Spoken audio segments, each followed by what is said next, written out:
ഇന്നൊരു അടിപൊളി ചായ മനസ തോരൻ വെക്കാമെന്ന് വിചാരിച്ചു കേട്ടോ. അപ്പം ഒട്ടുമിക്ക പേർക്കും അറിയായിരിക്കും ചായ മനസ ഒരുപാട് ഗുണങ്ങളുള്ള ഒരു അത്ഭുത ചീരയാന്ന് പറയാം. മാജിക്കൽ ചീര എന്ന് തന്നെ പറയാം.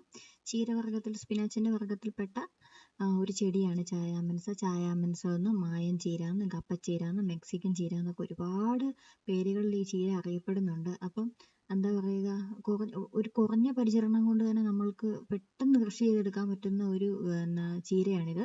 നല്ല ടേസ്റ്റാണ് കറി വെച്ചാലും. പിന്നെ കുറച്ചെന്തോ ഒരു അതിൻ്റെ കറയുണ്ട്, ഇലയിൽ പൊട്ടിക്കുമ്പോൾ ഒരു വെളുത്ത കറ, അതൊരു ചെറിയൊരു വിഷത്തിൻ്റെ അംശം ഉണ്ടെന്ന് പറയുന്നുണ്ട്. അതുകൊണ്ട് കുക്ക് ചെയ്യുമ്പോൾ തുറന്ന് വെച്ച് വേവിച്ചിട്ടുണ്ടെങ്കിൽ അത് പോകുമെന്നും പറയുന്നുണ്ട്. പക്ഷെ ഒരുപാട് ഡയബറ്റീസ് പേഷ്യൻസിനാണെങ്കിലും അതുപോലെ വെരിക്കോസ് വെയിൻ ആണെങ്കിലും കൊളസ്ട്രോൾ പേഷ്യൻസിനാണെങ്കിലും ഒക്കെ ഇത് ഒരുപാട് ഗുണങ്ങൾ നൽകുന്ന ഒരു ചീരയാണ്. നമുക്കിതിങ്ങനെ ഇലയോട് വേണമെങ്കിൽ ഇലയോടെ, തണ്ടോട് വേണമെങ്കിൽ തണ്ടോടെ കൂടി ചേർത്ത് നമുക്ക് തോരൻ വെക്കാം. തോരൻ വെച്ചാൽ നല്ല നല്ല ടേസ്റ്റാണ്. സാധാരണ ചീര വെക്കുന്ന പോലെ തന്നെ തോരൻ വെക്കാം. അപ്പോൾ നമുക്കിന്ന് എന്തായാലും നല്ല അടിപൊളി ഒരു മെക്സിക്കൻ ചീര അഥവാ കപ്പച്ചീര, അതുപോലെ തന്നെ നമ്മുടെ ചായ മനസ തോരൻ വെക്കാം. അപ്പോൾ നമുക്ക് നേരെ വീഡിയോയിലോട്ട് പോകാം. നമ്മളിതാ കൂമ്പും ഇലയെല്ലാം ആയിട്ട് ഒരു പിടി പറിച്ചെടുത്തിട്ടുണ്ട്.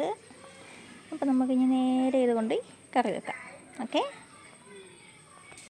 നമുക്കിതൊക്കെ എന്താ പറയുക, ഈ ഇലയുടെ ഇവിടുത്തെ കറിയൊക്കെ പോകത്തക്ക രീതിയിൽ നല്ല രീതിയിലൊന്ന് വാഷ് ചെയ്തെടുക്കാം. എന്നിട്ട് അരിഞ്ഞിട്ട് കാണിക്കാം കേട്ടോ. വെളിച്ചെണ്ണ നന്നായിട്ട് ചൂടായിട്ടുണ്ട്. അതിലേക്ക് നമുക്ക് കുറച്ച് അരി ഇട്ട് കൊടുക്കാം.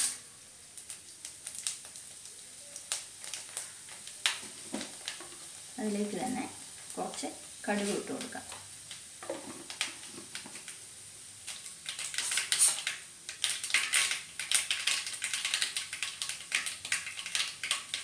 ഇത് രണ്ടും നന്നായിട്ടൊന്ന് പൊട്ടി വന്നിട്ടുണ്ട്. ഇനി നമുക്കിതിലേക്ക് ചതച്ച വെളുത്തുള്ളി ഇട്ട് കൊടുക്കാം.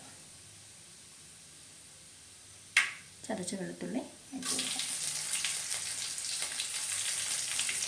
അതുപോലെ തന്നെ കുറച്ച് കാന്താരി മുളകും കൂടെ ഇട്ട് കൊടുക്കാം.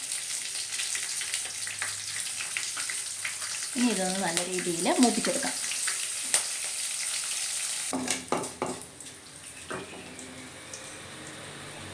വെളുത്തുള്ളിയൊക്കെ നല്ല രീതിയിൽ മൂത്ത് വന്നിട്ടുണ്ട്. നമുക്ക് ഇനി ഇതിലേക്ക് അരിഞ്ഞു വെച്ചിരിക്കുന്ന ചെറുള്ളി ചേർത്ത് കൊടുക്കാം.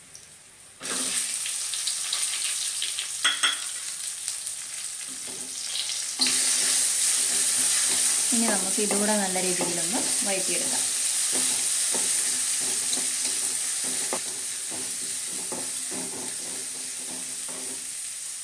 കുറച്ച് എണ്ണ കുറവുള്ളത് തോന്നി, ഞാൻ കുറച്ചും കൂടെ ഒരു എണ്ണ ഒഴിക്കുന്നുണ്ട്.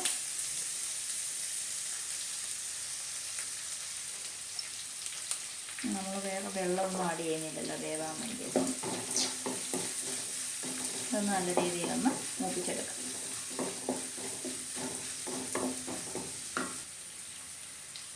നമുക്ക് ആവശ്യത്തിനുള്ള ഉപ്പിട്ട് കൊടുക്കാമേ.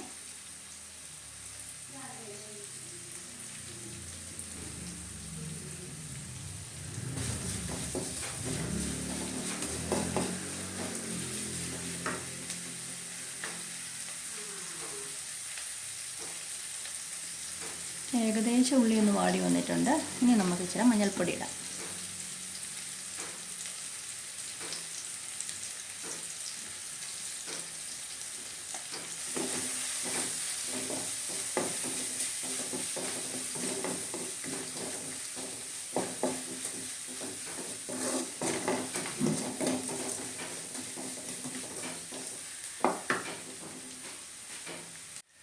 ഉള്ളിയൊക്കെ നല്ല രീതിയിൽ മൂത്ത് വന്നിട്ടുണ്ട്. നമുക്ക് ഇനി ഇതിലേക്ക് ഇല ഇട്ട് കൊടുക്കാം.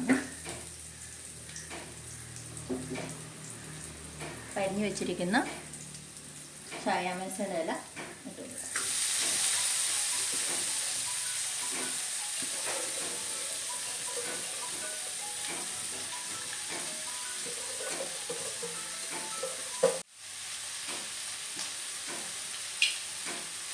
നമുക്ക് നല്ല രീതിയിലൊന്ന് ഇളക്കിയെടുക്കാം. ഇത് ഒരിക്കലും മൂടി വെച്ച് കഴിക്കരുത്. കാരണം അതിൻ്റെ ഒരു കറയില്ല. നമ്മുടെ അരിയിൽ ഒരു പാലിൻ്റെ എന്താ പറയുന്നത്, ഒരു പാല് പോലെ ഒരു കറയുണ്ട്. അപ്പോൾ അതാണ് അതിൻ്റെ പോയിസൺ എന്ന് പറയുന്നത്. അപ്പോൾ അത് തുറന്ന് വെച്ച് വേവിച്ച് കഴിയുമ്പോൾ അത് ബാഷ്പീകരിച്ച് പൊക്കോളും.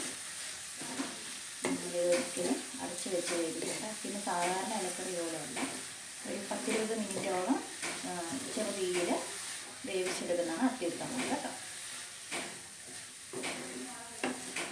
ചെറിയ പോയിസൺ കണ്ടന്റ് ഉണ്ടെന്നാണ് പറയുന്നത്. അപ്പോൾ അത് ഈ രീതിയിൽ കുക്ക് ചെയ്യുവാണെങ്കിൽ, പ്രോപ്പറായിട്ട് കുക്ക് ചെയ്യുവാണെങ്കിൽ അത് മാറി കിട്ടുന്നതാണ്.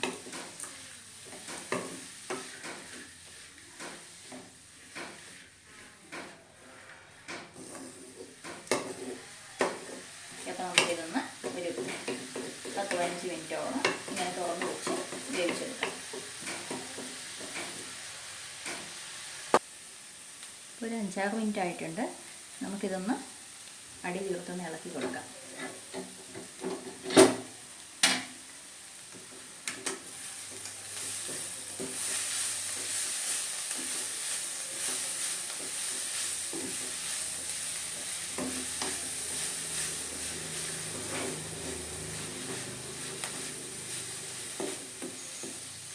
ഇട നന്നായിട്ട് വെച്ചിട്ടൊക്കെ ഉണ്ട്.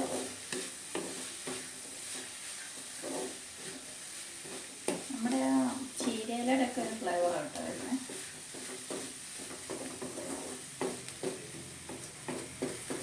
ഒരുപാട് ഗുണങ്ങളുണ്ട് കേട്ടോ. അതുകൊണ്ടാണ് ഇതൊരു ചെറിയ തോതിലുള്ളൂ കേട്ടോ. അത് എടുത്ത് പറയുന്നത് നമ്മളിനി കഴിച്ചിട്ടൊന്നും പറ്റരുതല്ലോ, അതുകൊണ്ടാണ്. അപ്പം നമുക്കിനി ഇതിലേക്ക് നമ്മൾ കുറച്ച് തേങ്ങ ചരണ്ടി വെച്ചിട്ടുണ്ട്, അതും കൂടെ ചേർത്ത് കൊടുക്കാം.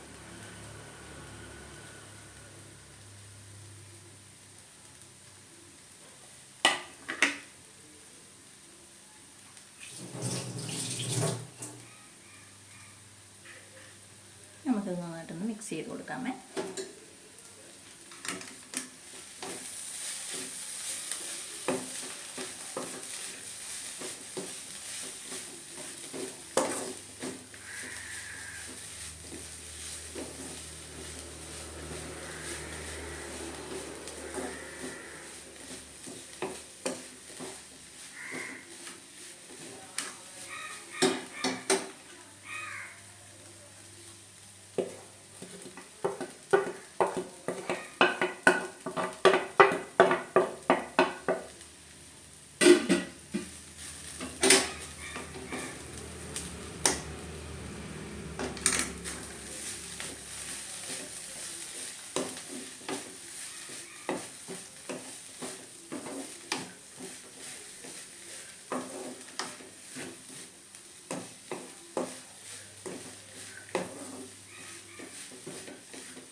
അടിപൊളി ചായ മസാല തോരനോട് റെഡി ആയിട്ടുണ്ട്. എനിക്ക് നല്ല ഒട്ടിയിട്ട് ഒന്നും ഇത് നല്ല വിട്ടിട്ടാണ് കിടക്കുന്നത്. നല്ല രുചിയാണ് കേട്ടോ. കിട്ടുന്നവരെല്ലാവരും ട്രൈ ചെയ്ത് നോക്കണം. പിന്നെ ഒരു ചെറിയ കമ്പ് കൊണ്ട് വെച്ചാൽ മതി കേട്ടോ. പിന്നെ പിടിച്ച് ചേർക്കണം, പെട്ടെന്ന് പിടിച്ചോളും. ഒരു വേലിച്ചീരയൊക്കെ പോലെ തന്നെ പെട്ടെന്ന് ആയിക്കോളും. നനവുള്ളൊരു മണ്ണിൽ കൊണ്ട് നട്ടു വെച്ചാൽ മതി. അപ്പോൾ കിട്ടിയതെല്ലാവരും ട്രൈ ചെയ്യണം. അടുത്തൊരു വീഡിയോ ആയിട്ട് വീണ്ടും കാണാം. Take care. Bye bye.